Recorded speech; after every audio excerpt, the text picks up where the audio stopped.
ہمارے ہاں کہ ہم اسماعیلی اس پروردگار عالم کے بے انتہا شکر گزار ہیں کہ ہم اس کی ہدایت کے ڈائریکٹ اندر ہیں، بالکل سیدھے طریقے سے ہم اس کے بہت ہی نزدیک ہیں، کیونکہ جب سے خدا نے دنیا بنائی اور نبوت جاری کی تب سے ہم اسماعیلی آج اسماعیلی ہیں۔ پاسٹ کے اندر ہمارا نام بھلے کچھ اور بھی ہو، لیکن ہماری یہ جماعت، ہمارا یہ گروپ ہر زمانے کے اندر موجود تھا۔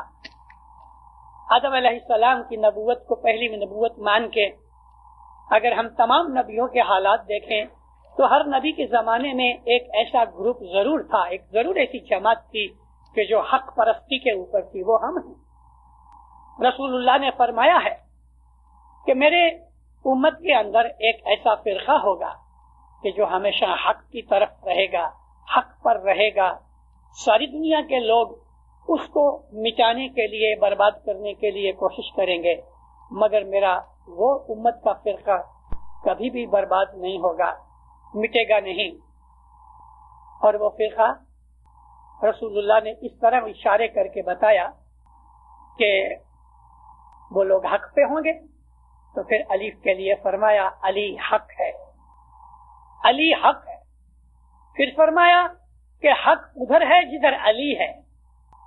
میں نے 3-4 دن پہلے اپنی ایک واعظ میں ذکر کیا کہ نبی نے یہ نہیں کہا کہ علی ادھر ہے جدھر حق ہے، یوں نہیں کہا، حق ادھر ہے جدھر علی ہے، یعنی علی کو حق سے اونچا رکھا، اور علی بذات خود حق۔ اللہ تعالیٰ کے جو نام ہیں، اسماء الحسنی ہیں، اس کے اندر خود اللہ کا نام الحق، یہ وہی نام ہے کہ جو منصور بولا کرتا تھا۔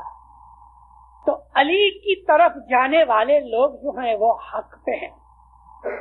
امت کا وہ فرقہ نبی نے جو فرمایا کہ ہمیشہ حق پر رہے گا، یہ وہی فرقہ ہے کہ جو علی کے پاس ہے اور علی کو مانتا ہے، علی کی تابعداری کرتا ہے۔ آپ نے شیعہ مذہب کی کتابیں نہیں پڑھی زیادہ، کیونکہ اس وقت عام طور پہ سنی مذہب ہی کی زیادہ کتابیں ملتی ہیں، ویسٹرن کنٹریز کے اندر بھی اور ایسٹرن کنٹریز کے اندر بھی، کیونکہ سنیوں کی تعداد بہت زیادہ ہے اور موسٹلی کتابیں سنیوں ہی کی لکھی ہوئی پھیلائی جاتی ہیں۔ آپ لوگوں کو ویسے وقت بھی نہیں ہے، لیکن جو آپ شیعہ کی کتابیں پڑھو، ہم شیعہ ہیں، بہر شیعہ ہیں، اثناعشری شیعہ ہیں، اور یہ جو دروزی ہیں وہ بھی شیعہ ہیں، زیدیہ شیعہ ہیں۔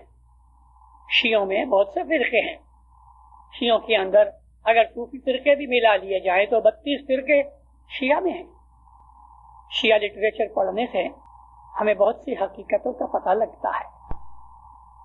رسول اللہ نے بہت سے اشارے کیے، یہ ایک پولیٹکس تھی اسلام کے اندر نبی کے زمانے اور حیاتی میں کہ حضرت علی علیہ السلام کو بعض لوگوں نے پہلے سے انتظام کر کے خلافت نہ لینے دی۔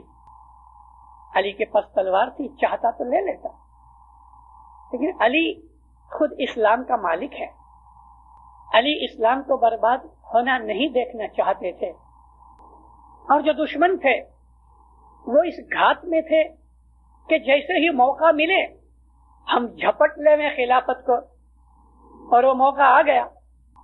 نبی نے آنکھیں بند کی، عائشہ کے حجرے میں، عائشہ کے کمرے میں رسول اللہ نے وفات پائی، اور وفات اس طرح پائی کہ آپ کا جو سر مبارک تھا وہ مولا علی کے سینے کے ساتھ لگا تھا۔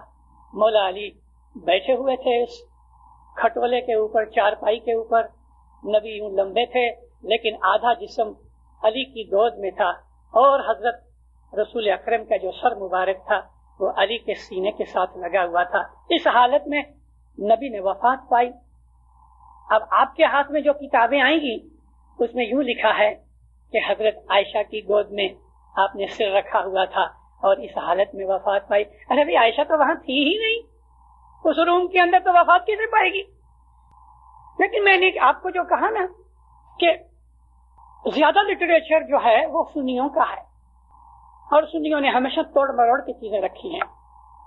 ایک اور مثال دوں، ایک دفعہ رسول اللہ اپنے کمرے سے نکلے، سیدھا ان کے کمرے جو نبی کے تھے نا تو مسجد کے ساتھ ہی تھے، ادھر سے چلے آتے تھے اندر۔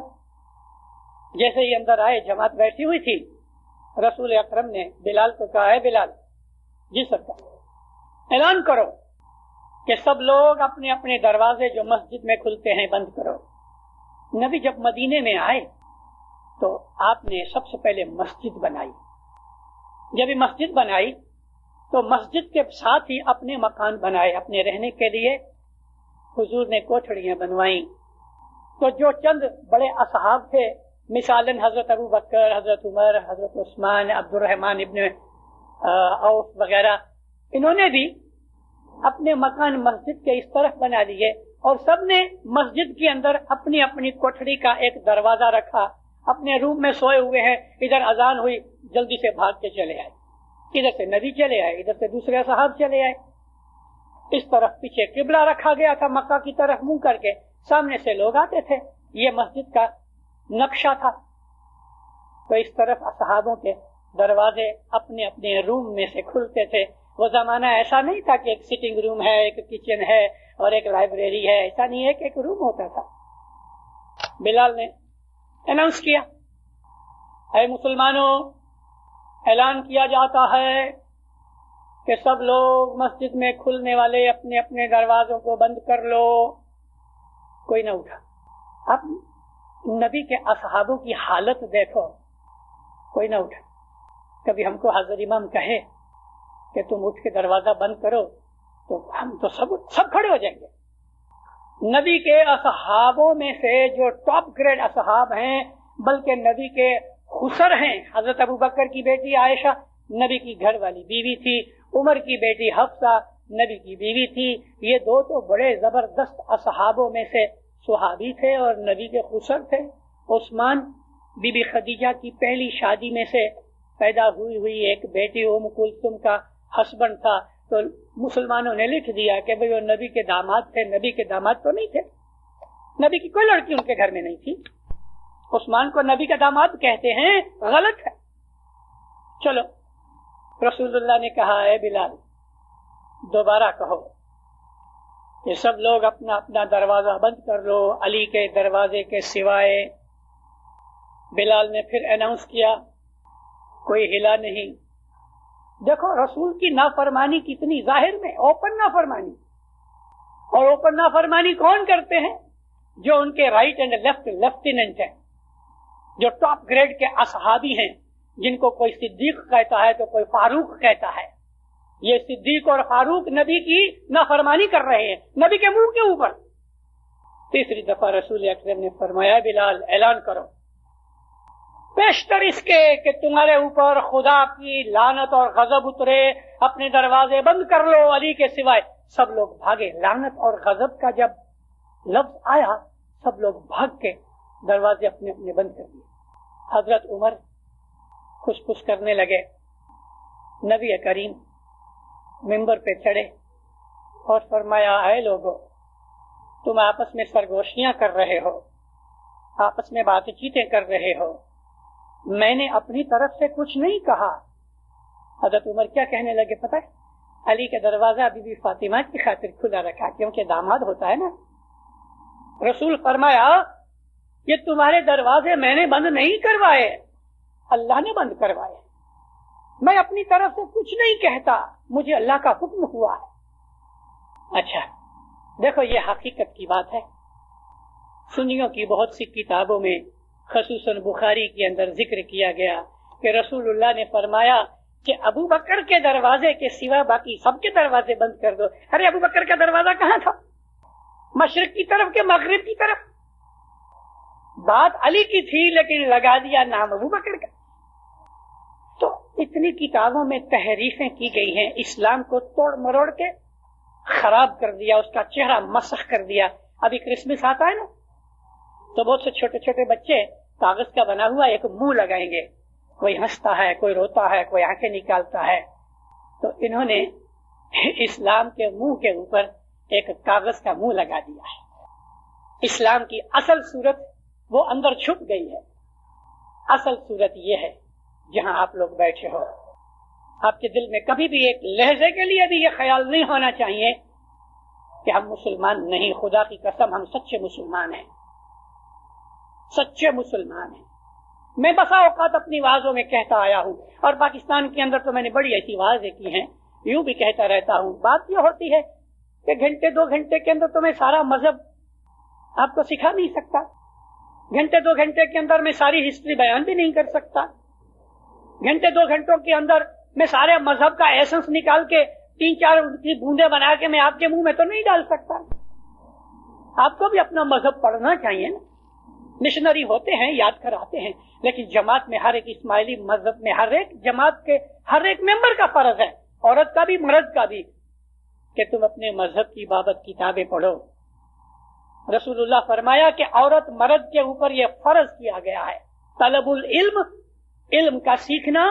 وہ علم یا یونیورسٹی کی باتیں نہیں کرتا نبی, وہ علم مذہب کی بات کرتے ہیں. رسول اللہ فرمایا طلب العلم فریضہ علی کل المسلمین والمسلمات, ہر ایک مسلمان عورت اور مرد کے اوپر علم کا حاصل کرنا فرض کر دیا.